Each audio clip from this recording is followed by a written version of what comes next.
स्वर्ग म्हणजे नक्की काय असतं? सोन्याचे दरवाजे, अप्सरांचं नृत्य, देवता आणि अमरत्व?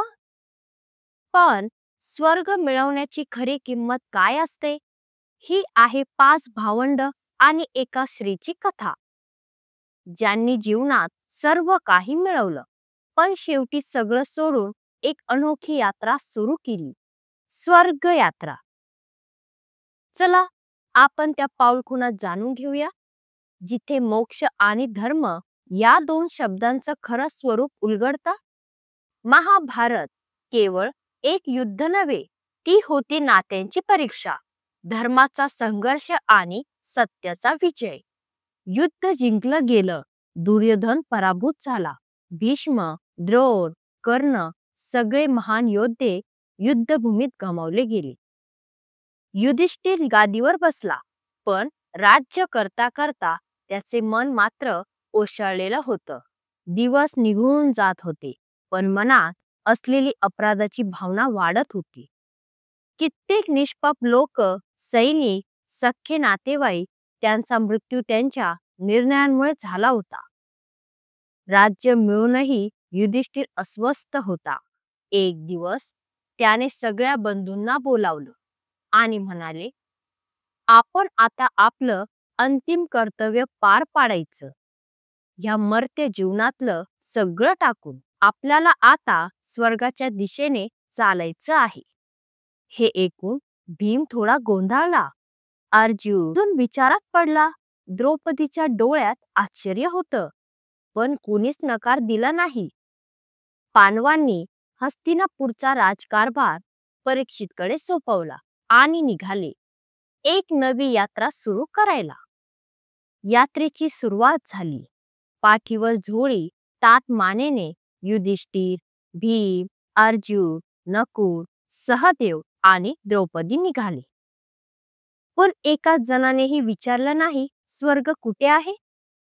त्यांच्या सोबत एक कुत्रा होता, पांढऱ्या रंगाचा, शांत डोळे असलेला. हिमालयाकडे जाणाऱ्या रस्त्यावर एक एक पाऊल टाकत ते चालू लागले. शरीर थकत होतं, मन बळकट होत होतं. पहिलं पतन झालं द्रौपदीचं. तिचे पाय डगमगले आणि ती खाली कोसळली. भीम हडबडला, म्हणाला, दादा, तिला मदत करूया. पण युधिष्ठिर शांत होता.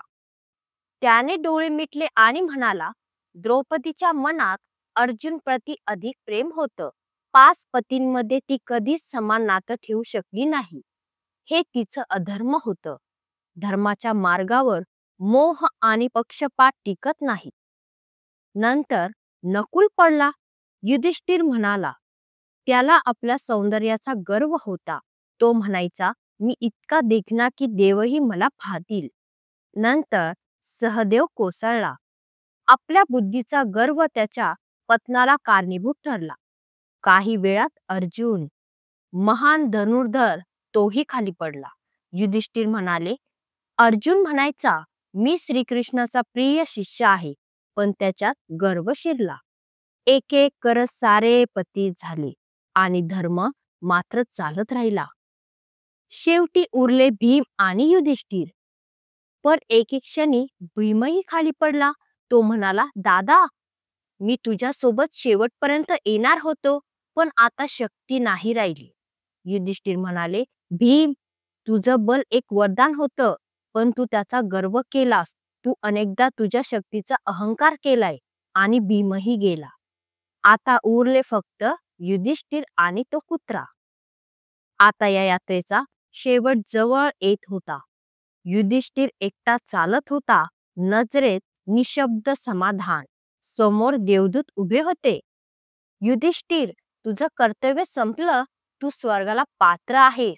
चल, देवांच्या रथात बस. पुढे ते देवदूत म्हणाले, पण तुझा कुत्रा या रथात बसू शकणार नाही. युधिष्ठिर म्हणाले, हा माझ्या सोबत शेवटपर्यंत होता. त्याचं प्रेम निस्वार्थ होतं. जरी मी याला सोडलं तर मी धर्मराज कसला? आणि तेव्हा देवदूत हसले. त्यांनी सांगितलं, हा कुत्रा म्हणजे तुझा पिता धर्मराज होता. तो तुझी अंतिम परीक्षा घेत होता आणि तू ती उत्तीर्ण झालास. युधिष्ठिरला स्वर्गाची झलक दिसली, पण जेव्हा तो तिथे पोहोचला, त्याने पाहिलं की दुर्योधन स्वर्गात आहे आणि त्याचे बंधू कुठेच नाही. तो आश्चर्यचकित झाला. हे कसं शक्य आहे?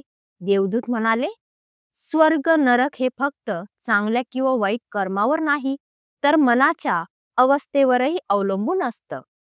प्रत्येकाचा थोडा काळ नरकात जातो आणि थोडा स्वर्गात.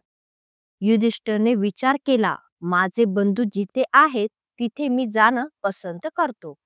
आणि हे बोलताच नरकाचं दृश्य नष्ट झालं आणि देवांनी सांगितलं, हे फक्त तुझं धैर्य आणि निष्ठा तपासण्यासाठी होतं आणि मग पांडवांना स्वर्गात स्थान मिळालं. ही यात्रा, ही कथा आजच्या काळात सुद्धा तितकीच महत्वाची आहे. पांडवांनी आयुष्यात सर्व काही मिळवलं, पण शेवटी त्यांनी सगळं सोडलं. कारण अंतिम सत्य हे संपत्ती, प्रसिद्धी किंवा बळात नाही. हे तर आहे धर्म, प्रामाणिकपणा आणि आत्मज्ञानात. युधिष्ठिरच्या यात्रेने हे शिकवलं की खरं यश हे तुमच्या अंतःकरणात असतं आणि खरं स्वर्ग हे शांत, निर्मळ मन असतं. तुम्हाला ही कथा आवडली का? यामधून काही शिकायला मिळालं का? तुमचे मत कमेंटमध्ये नक्की लिहा. शेवटी एक वाक्य, धर्माच्या वाटेवर चालणारा कधीच एकटा नसतो.